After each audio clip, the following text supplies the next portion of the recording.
Hi, insight number 5, last one on the family proclamation to the world.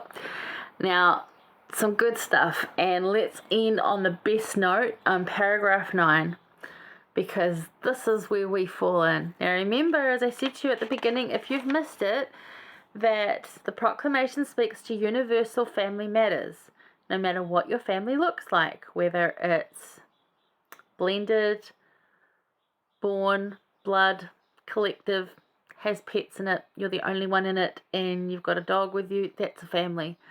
It doesn't matter what it looks like, it's a family. It speaks of a seemingly perfect family, but no one has one of these. No one has a perfect family. It's a proclamation of what we aim to become. Don't fall in the trap of the toxic perfectionism when you read this and think, oh, I'm not good enough, because that's what Satan's trying to tell you, and we talked about that in insight number 2. That you are good enough. And this is how to make your home, make your house a home. This is what brings in all the goodness to your home. Doesn't mean that you're perfect at it. It is to aim for. It is a standard set for a Christ-like home. I certainly don't meet it yet, but we're holding on to those values and working on it. We don't have contention. There's no abuse in our home. We talk about everyone being accepted and loved as a child of Heavenly Father, Heavenly parents. We look at those values that are in paragraph 7.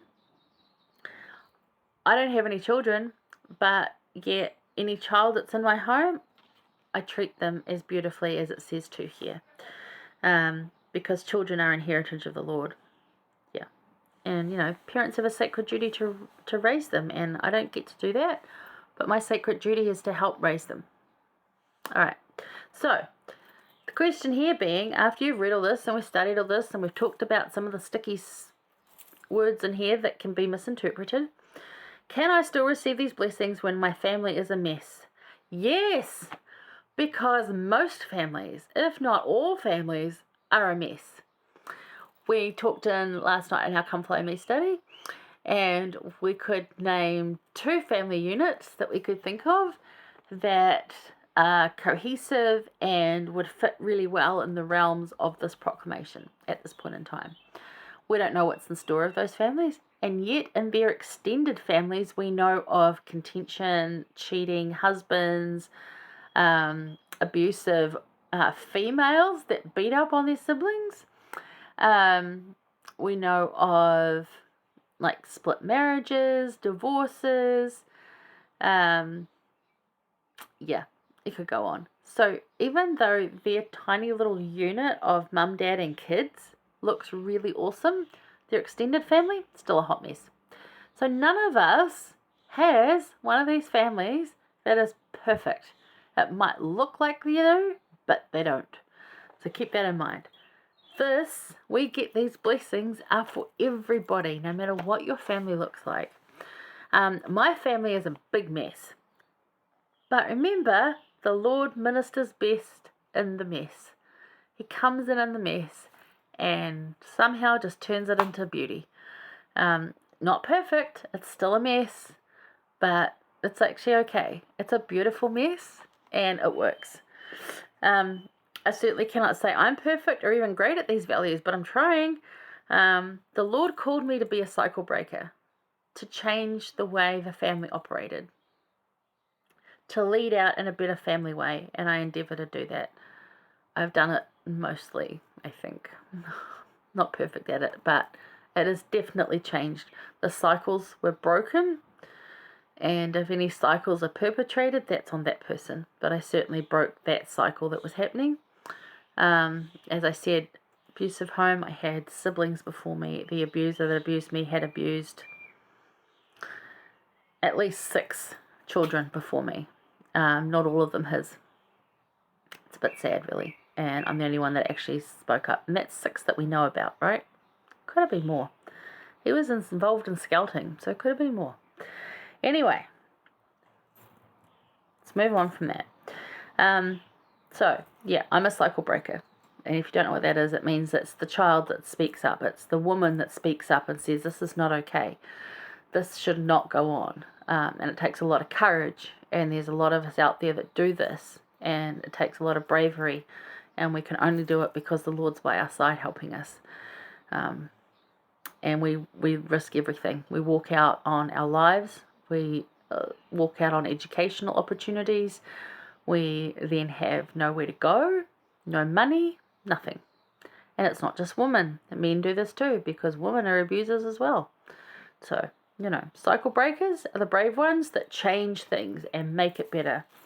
And there's a big community of us out there, and we're all pretty stubborn and all pretty emotionally raw at times. So be kind. Anyway, I promote in my home inclusivity and acceptance. And in our home, we have pictures of Christ and temples, and they hang next to Star Wars quotes, because that's my kind of home. It's everything. It's just all good stuff that I can find. I have my grandfather's paintings. I have my sister's drawings, and then I've got stuff that I've picked up overseas. This one over my head is a photo I took. Our home is eclectic, but it is inclusive and accepting. And as I said, it's a gathering place. It's a place to come and be. Whether you're blood family or not, you are welcome in my home, unless you're bringing that spirit of contention from Satan. Don't bring that in with you.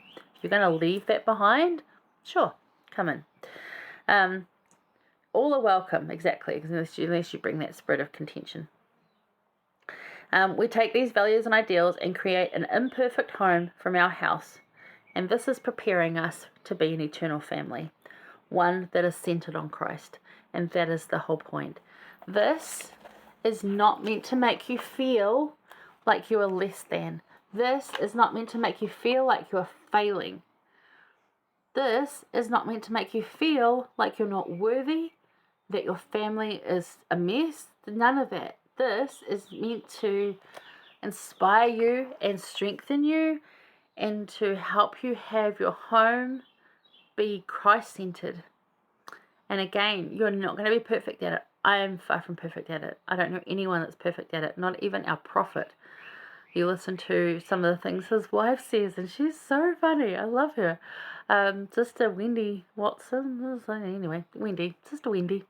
The way she talks about, he leaves his shoes around and whatever, and it's little things, and they're totally happy, and they have a Christ-centered home, but it's still not perfect.